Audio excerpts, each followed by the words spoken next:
let's talk about the nervous system.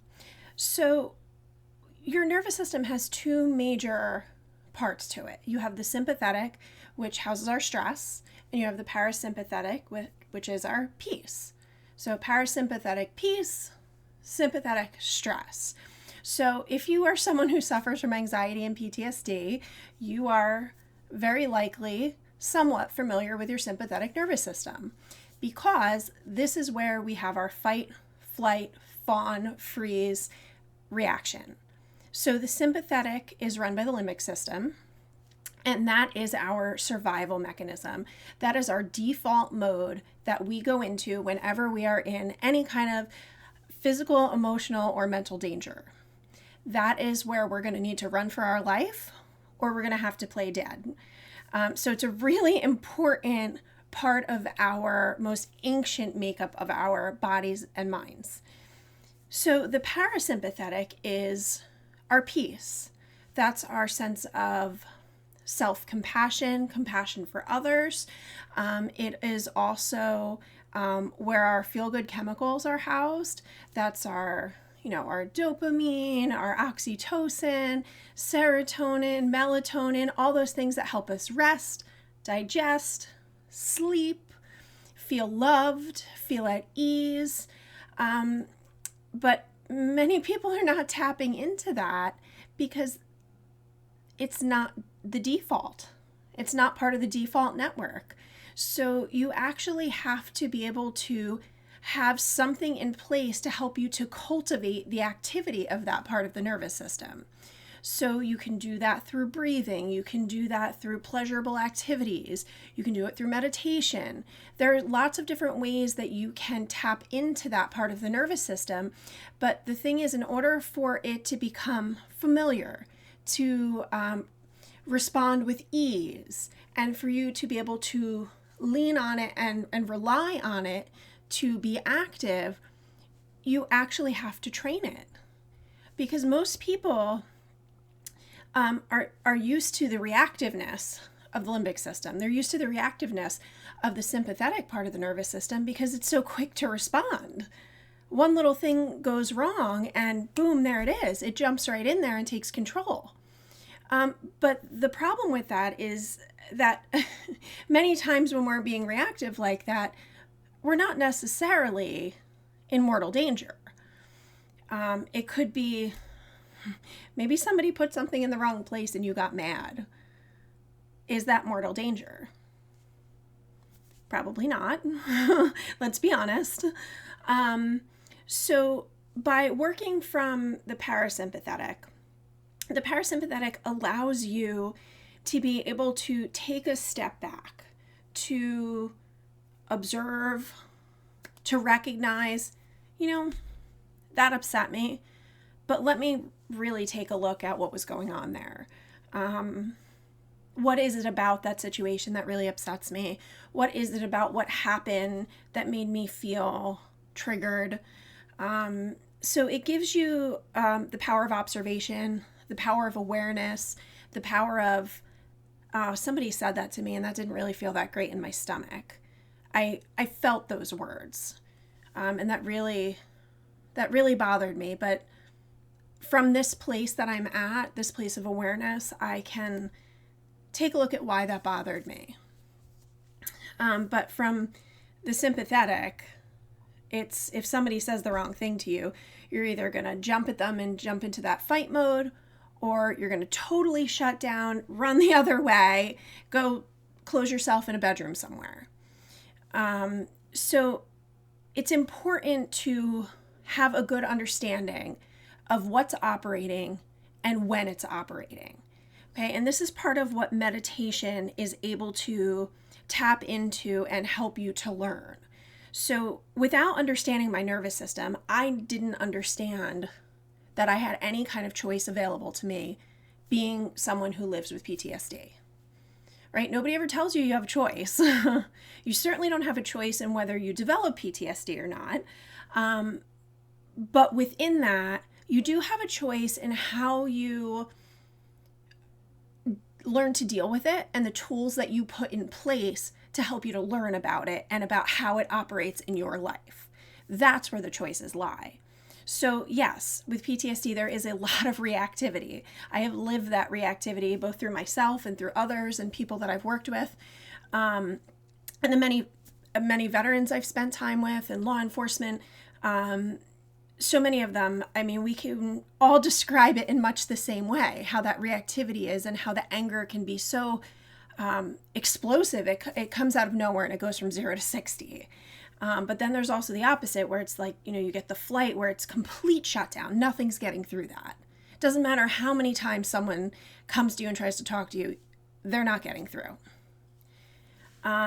But meditation helps you to navigate sensation. It helps you to be able to navigate the thoughts that come up, because we're all going to have thoughts. You cannot shut down that system. Your brain was designed for you to think, and it's been happening since you were born. There have been lots and lots of different types of thoughts, and they're not going to go away. You can't push them away. So what do you do with them?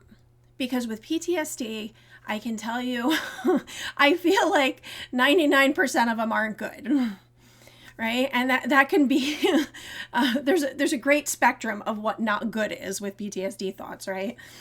Depending on what your experiences are and how deeply you go down the rabbit hole.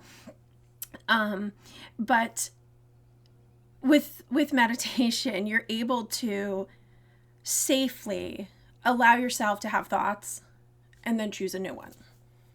So when I teach people to focus on their breath, or I teach people to focus on an affirmation or on a part of the body, the idea is that, yes, discomfort can be present. Yes, you're going to have thoughts, but you also have the power to choose where you put your attention. So I understand those thoughts can be oppressive. Those sensations, pain in the body, it can be very oppressive and controlling. But are you in charge? Or are you going to let these invisible forces of thoughts that aren't real, thoughts that are negative, thoughts that are mean, and pain in the body, are you going to let that drive your life? So at some point, if you've read my story, at some point I woke up to the fact that I could choose otherwise. And that's an ongoing process. But I learned that I really can choose where I put my attention.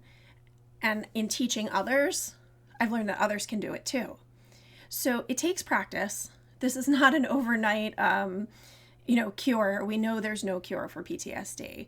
It's all about, peeling back the layers, being able to recognize triggers, developing an awareness of what bothers you and when, tracking patterns. There's so much that I have had to do to be able to get to where I am and to be able to articulate PTSD in the way that I do. The way that I am able to describe things is oftentimes seen as a bit unusual to people, especially because of my background. My PTSD came from car accidents. It didn't come from war. It didn't come from anything like that. It didn't come from abuse. It came from car accidents. But the way that has manifested and controlled my life and my thinking and my well-being is no different than anybody else. And I've learned that through the many experiences I've had being with others who also suffer from it. And also through the journey of being able to teach people how to meditate and how to use this as a tool to be able to help harness greater awareness in their life. It's not a quick fix, and it's not about putting a Band-Aid on something either, because we know that doesn't work. You can't put a Band-Aid on a gaping wound and expect to pretend like the wound isn't there. Those thoughts, those dark thoughts of PTSD are often linked to very deep wounds. And there are ways to be able to reach a greater place of awareness, to work with those wounds instead of allowing them to be these, giant monsters that are kind of looming over us, making us feel like we're this big.